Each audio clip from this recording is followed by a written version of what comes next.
جب رسول خدا صلی اللہ علیہ وآلہ وسلم نے حضرت علی سے فرمایا کہ میں علم کا شہر ہوں اور علی اس کا دروازہ ہے، تو بعض خوارج نے حسد کیا اور کہنے لگے کہ جی یہ کیسے ہو سکتا ہے، اور انہوں نے ایک اجتماع کیا اور کہنے لگے کہ ہم اس میں سے ہر کوئی ایک جائے گا امام علی علیہ السلام کے پاس اور ان سے ایک ہی سوال پوچھے گا، اور ہر ایک کا الگ الگ جواب اگر دیا تو ہم مان لیں گے کہ علی عالم ہیں جیسا کہ رسول خدا نے فرمایا ہے۔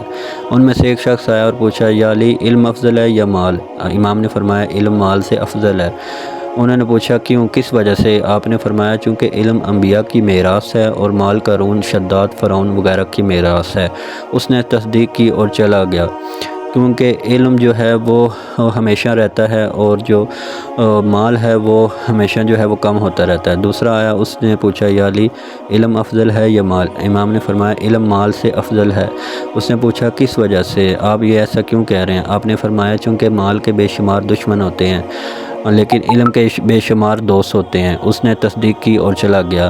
اسی طرح آج کل کی دنیا میں جس کے پاس زیادہ مال ہوتا ہے اس کو ہمیشہ پریشانی لاحق ہوتی ہے کہ یہ مال مجھ سے کوئی چرا نہ لے، اور جس کے اندر علم ہوتا ہے اس کو کوئی پریشانی نہیں ہوتی، ٹھیک ہے، اور وہ ہمیشہ خوش رہتا ہے۔ اور ہمیشہ ٹینشن میں وہی شخص رہتا ہے جس کے پاس آج آپ دیکھ لیں جس کے پاس زیادہ مال ہے وہ جو ہے وہ ہمیشہ پریشانی کے عالم میں ہوگا۔ اسی طرح تیسرا آیا اور اس نے پوچھا یا علی علم افضل ہے یا مال؟ آپ نے فرمایا مال سے علم افضل ہے۔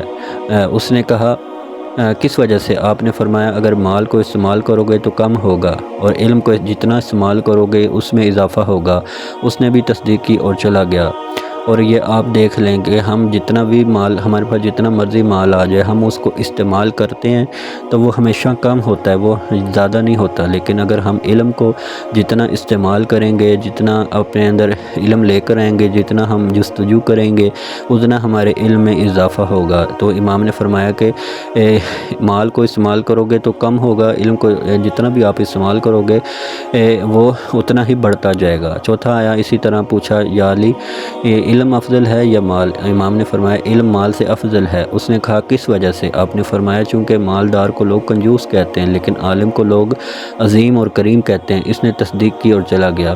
آپ نے اس دنیا میں دیکھا ہے کہ کوئی بھی مالدار ہوگا، ٹھیک ہے، جتنے بھی آپ نے مالدار دیکھے ہیں اس میں سے بعض جو ہے وہ لوگ بہت زیادہ کنجوس ہوتے ہیں، لیکن جو عالم ہوتا ہے اس کی ہمیشہ عزت کی جاتی ہے، اس کو ایک عظیم اس کا مرتبہ ہوتا ہے اور وہ کریم ہوتا ہے۔ تو اسی طرح پانچواں شخص آیا، اس نے پوچھا یا علی علم افضل ہے یا مال؟ امام نے فرمایا علم مال سے افضل ہے۔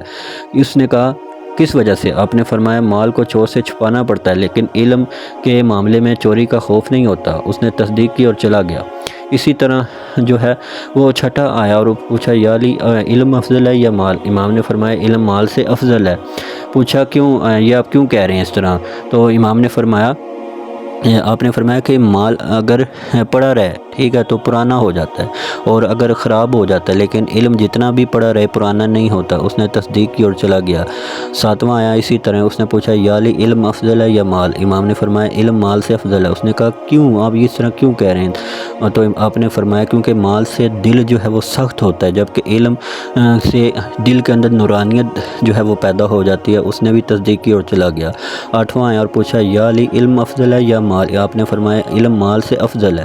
اس نے کہا کس وجہ سے آپ یہ فرما رہے ہیں؟ کیونکہ تو امام نے فرمایا مالدار جو ہوتا ہے وہ مال کے سبب خدائی کا دعویٰ کرتا ہے جیسا کہ تاریخ میں لکھا ہوا ہے، ٹھیک ہے، لیکن صاحب علم جو ہے وہ بندگی کا دعویٰ کرتا ہے۔ پھر آپ نے فرمایا تم مجھ سے موضوع پر جتنا بھی پوچھو گے جب تک میں زندہ ہوں اور مختلف جواب دیتا رہوں گا۔